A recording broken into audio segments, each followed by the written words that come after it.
अस्सलाम वालेकुम स्टूडेंट। उम्मीद करती हूँ आप सब खैरियत के साथ होंगे। स्टूडेंट, आज की इस वीडियो में मैं आप लोग के साथ सेकंड वाली पोइम जो है तारतरी, इसको आप लोग के साथ शेयर करूँगी।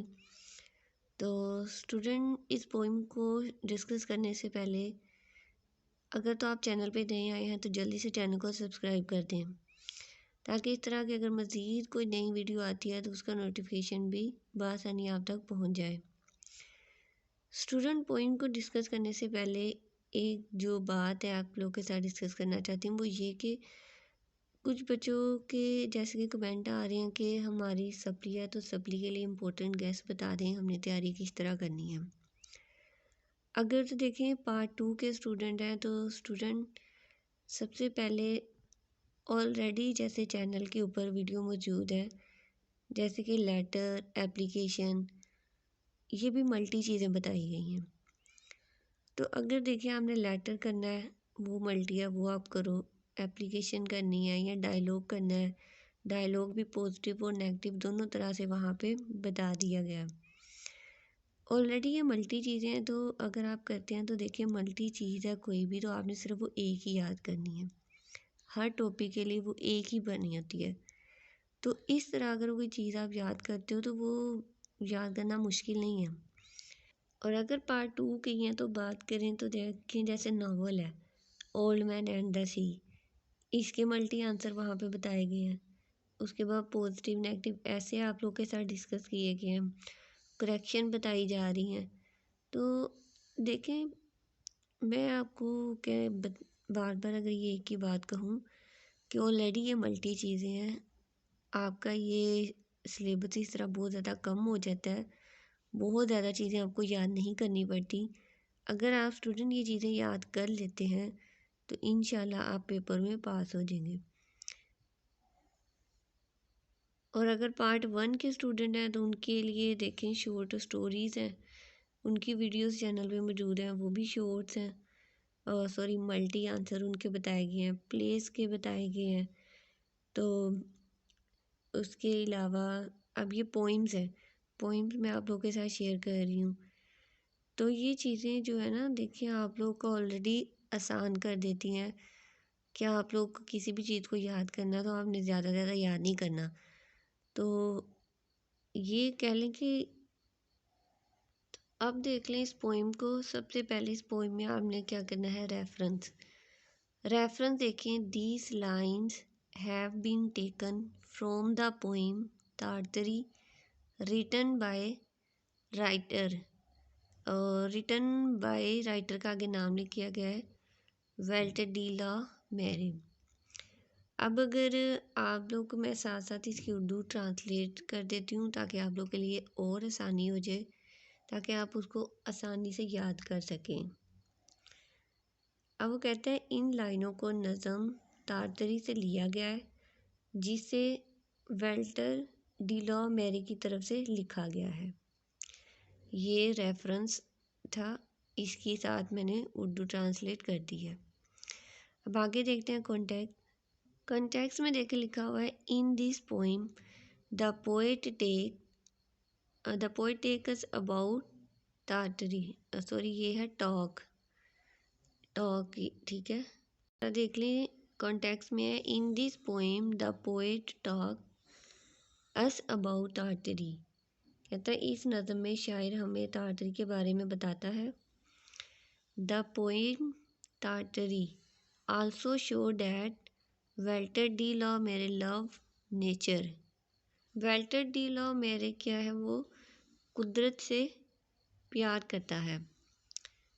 ही want to enjoy all the beautiful things of nature.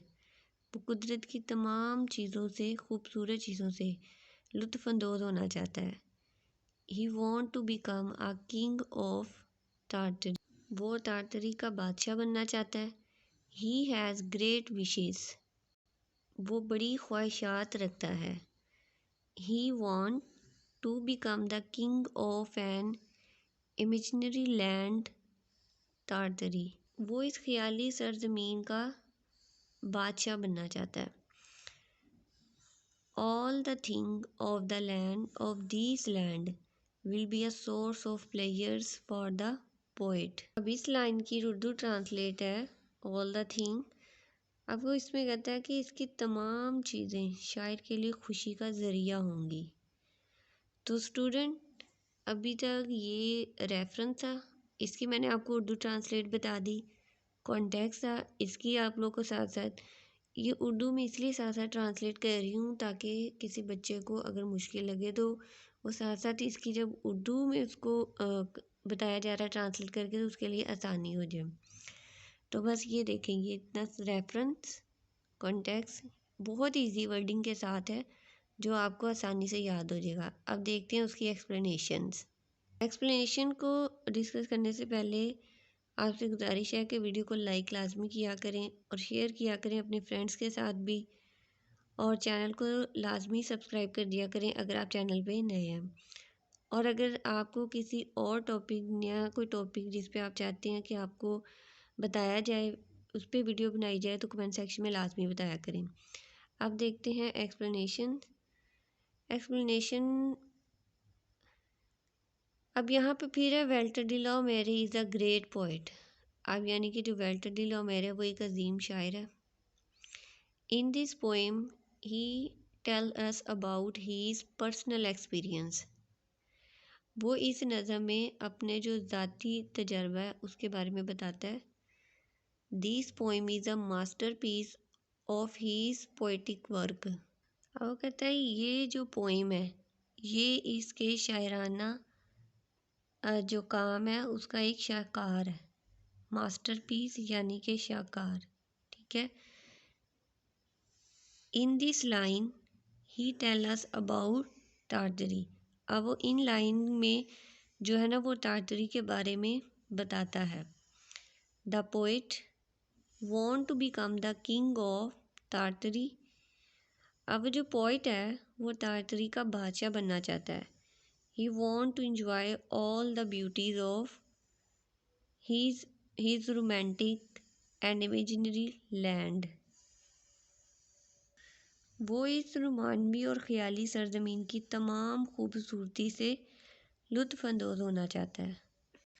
अब आगे देखें यहाँ पे ये कोटेशन है वो लिखी गई है। जब आप कोटेशन लिखें तो उसको किसी दूसरे पेन जैसे कि मैंने यहाँ ब्लैक से उसको कोमा इन्वर्टेड कोमा के अंदर हाईलाइट किया हुआ है। Man feel happy in the company of nature. इंसान कुदरत की सोहबत में खुशी महसूस करता है। The poet want to become the king of Tartary the romantic land which will be full of sweet fruit and trees. अब अगर इसकी उर्दू ट्रांसलेट की जाए तो ये है कि शायर टार्टरी की सरजमीन का तन्हा हुक्मरान बनना चाहता है जो रोमानवी सरजमीन मीठे मीठे फलों के दरख्तों से भी भरी हुई होगी, ठीक है। स्वीट फ्रूट एंड ट्रीज, मीठे मीठे फलों के दरख्तों से भरी हुई होगी जो सरजमीन। उसके बाद एक और आ जाती है इसमें कोटेशन है। Nature is the reflection of God. ये nature is the reflection of God यानी कुदरत खुदा की अक्कासी होती है, ठीक है। रिफ्लेक्शन अक्स में आ जाता है। It is a excellent poem और it is a full of meaning. इसमें कहता है कि ये पोएम जो है वो एक अजीम नज़म है, ठीक है। ये एक शानदार नज़म है, ये मतलब से भरी हुई है। It is a full of meaning, ये मतलब से भरी हुई है। तो स्टूडेंट ये थी पोएम, सेकंड वाली पोएम टार्टरी, जिसकी मैंने आप लोग के साथ इसको डिस्कस कर दिया। इसकी यानी कि एक्सप्लेनेशन, इसका रेफरेंस, इसका कॉन्टेक्स्ट जो कि नहायत ईजी वर्डिंग में है। साथ में मैंने आप लोग को इसकी उर्दू ट्रांसलेट भी करके बता दिया ताकि आप लोग के लिए आसानी हो जाए। तो इसको आप लोगों ने अच्छी तरीके से याद कर लें। ये एक बार मैं दोबारा से आपको सारा दिखा देती हूँ, चाहे आप इसको साथ साथ नोट कर लें, स्क्रीनशॉट ले लें और इसको आपने अच्छे तरीके से याद करना है। इसमें से अगर किसी चीज़ की आपको समझ नहीं आती तो आप मुझसे कमेंट सेक्शन में पूछ सकते हैं। स्टूडेंट, वीडियो को लाजमी लाइक किया करें और शेयर किया करें। ये वीडियो आप लोगों के लिए बनाई जाती है बड़ी मेहनत से, और कमेंट सेक्शन में लाजमी बताया करें। और बस ये आप लोगों ने अच्छे तरीके से याद कर लेनी है। इसी तरह मैं आप लोगों के साथ जो सारी पॉइंट्स हैं ना, उनको आप लोगों के साथ शेयर कर देती हूँ ताकि आप लोगों के लिए आसानी हो जाए। और अब ये देखिए, ज़्यादा मुश्किल नहीं है, वर्डिंग जो है वो इसकी बहुत आसान है। तो आप लोगों ने इस तरह इसको साथ साथ याद करते रहना है। और ये एक बार इसको देख लें, अच्छे से तैयारी किया करें। आपने इसमें से खुद से मतलब कोई चीज़ नहीं स्किप करनी।